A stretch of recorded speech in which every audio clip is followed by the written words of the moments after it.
Hello guys, thank you for being here on my channel. You are watching the English spoken हम। My name is Satyendra Rawat और आज मैं आपके बीच reading class लेके आया हूँ क्योंकि मैंने बहुत सारे स्टूडेंट्स में पाया है कि उनको रीडिंग तो आती है लेकिन वह उस स्टोरी की Hindi as it is translate नहीं कर पाते हैं। तो ये जैसे कि आप मेरे इस चैनल पर देख रहे हैं, इस वीडियो में मैं आपके बीच ये स्टोरी लेके आया हूँ जिसको मैं यहाँ पे रीड करने वाला हूँ और आपको स्टेप बाय स्टेप ये भी समझाने वाला हूँ कि किसी भी स्टोरी को पढ़ते समय हम उसकी हिंदी कैसे अंडरस्टैंड करें।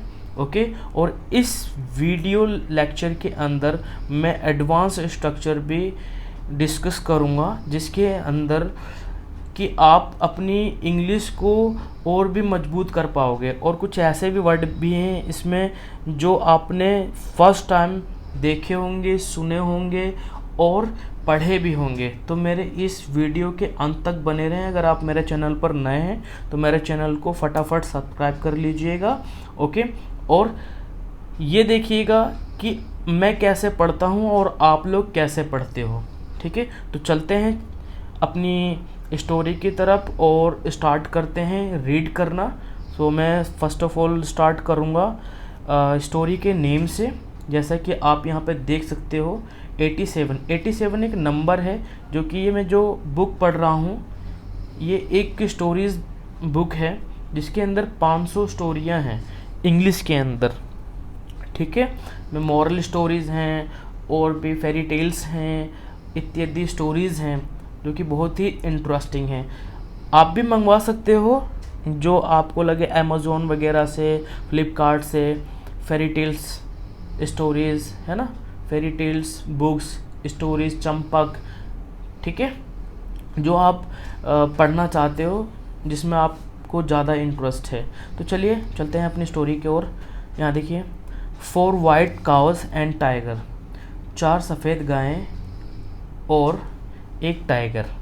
ठीक है, हमारी स्टोरी यहाँ से शुरू होती है। वंस अपॉन अ टाइम, एक समय की बात है। There lived 4 white cows in a forest, एक जंगल में 4 सफ़ेद गायें रहती थी। Okay, they were very good friends, वे बहुत ही अच्छे दोस्त थे एक दूसरे के। They used to do everything together, और वे सभी काम इकट्ठे मिलजुल कर किया करती थी।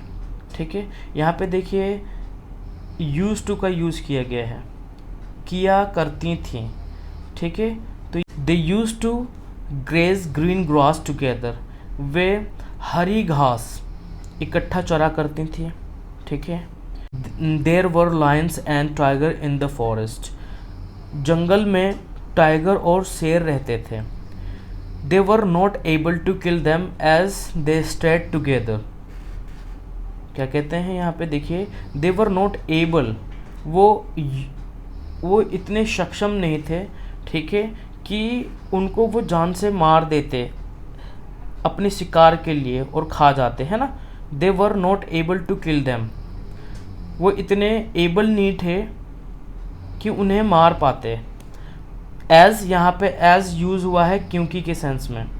ठीक है, क्योंकि दे स्टेड टुगेदर, वे एकजुट रहा करती थी, यानी कि एकजुट जहाँ जाती थी वहाँ स्टेड हो जाती थी, रुक जाती थी।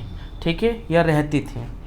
देखिए अब कहानी में ट्विस्ट आएगा यहाँ से सडनली से, तो इस कहानी के अंत तक बने रहेंगे तो आपको बहुत मज़ा आएगा कि इस कहानी में आगे हुआ क्या।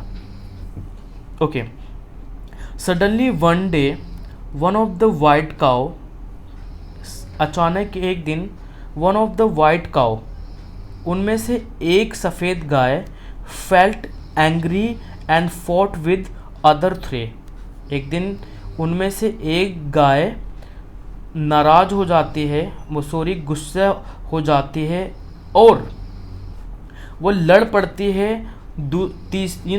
अदर 3 काउस से, यानी कि जो एक गाय है उनमें से वो क्या हो जाती है, गुस्सा हो जाती है, एंग्री हो जाती है और वो लड़ पड़ती है दूसरी 3 गायों से, ठीक है। They all went to graze grass in opposite direction, और वे एक दूसरे के अपोजिट डायरेक्शन में घास चरने के लिए चली गई, ठीक है। They all went to graze grass in opposite direction. Graze grass यहाँ पे क्या है इसका मतलब? इसका मतलब है घास चरना, ठीक है, घास चरना, ठीक है। तो घास चरना यहाँ से समझ में आ रहा है, ओके, दिख रहा होगा यहाँ से, ठीक है, घास चरना, ओके। तो वे एक दूसरे के अपोजिट डायरेक्शन में घास चलने चले गए। Now tiger and lion so that all the white cows are grazing green grass in different direction. तो अब टाइगर और लायन देखा उन्होंने कि ऑल द वाइट काउस, सभी सफ़ेद गायें हरी घास चर रही थी, ठीक है, इन डिफरेंट डायरेक्शन, अलग अलग डायरेक्शन में, ठीक है। जैसे कि एक यहाँ चल रही है तो एक इसके अपोजिट में चल रही है, एक यहाँ चल रही है और एक यहाँ चल रही थी, ठीक है।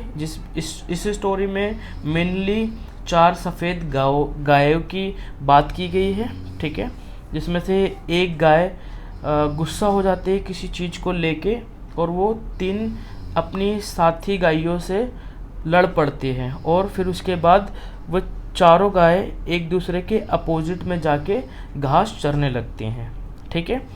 देखिए, they decided to kill all the cows, और वो जो लायन और टाइगर थे उन्होंने डिसाइड किया सभी गायों को मार देने का, ठीक है, कि हम इन सभी गायों को, चारों की चारों को जान से मार देंगे, ठीक है। They hide behind the huge bush, वो छुप जाती हैं, ठीक है। यानी कि जो टाइगर और लॉयन है, देखिए टाइगर एंड लॉयन, इस स्टोरी में दो लोगों की बात की गई है, tiger and lion. They hide behind the huge Bush, यानी कि बहुत बड़ी झाड़ी के पीछे, ह्यूज मतलब बहुत विशाल, बड़ा, ठीक है, घना, ठीक है, इस तरीके से। अब झाड़ी इसका मतलब होता है झाड़ी, ठीक है। They hide behind the huge bush and attacked white cow, वे झाड़ी, जो घनी झाड़ी थी उसके पीछे छुप जाते हैं, एंड अटैक कर दिया उन्होंने वाइट काउ के ऊपर, ठीक है, एंड अटैक्ड वाइट काउ, और उस पर आक्रमण कर दिया सफ़ेद गाय पे।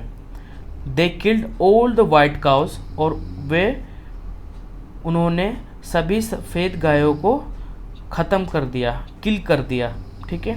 देखते हैं मॉरल ऑफ द स्टोरी क्या है आज की। We should always stay united to build strength, okay. क्या कहता है? We should always stay united, हमें हमेशा एकजुट रहना चाहिए अपनी ताकत को बनाए रखने के लिए, ठीक है। We should always stay united to build strength, हमें हमेशा एकजुट रहना चाहिए अपनी स्ट्रेंथ को बनाए रखने के लिए, अपनी ताकत को बनाए रखने के लिए, ठीक है। आई होप कि इस वीडियो से आपने बहुत कुछ ही नहीं, बहुत ज़्यादा कुछ सीखा होगा। चलिए चलते हैं, नेक्स्ट वीडियो में मिलेंगे, तब तक के लिए बाय बाय, टेक केयर, खुदा हाफिज़, राम राम।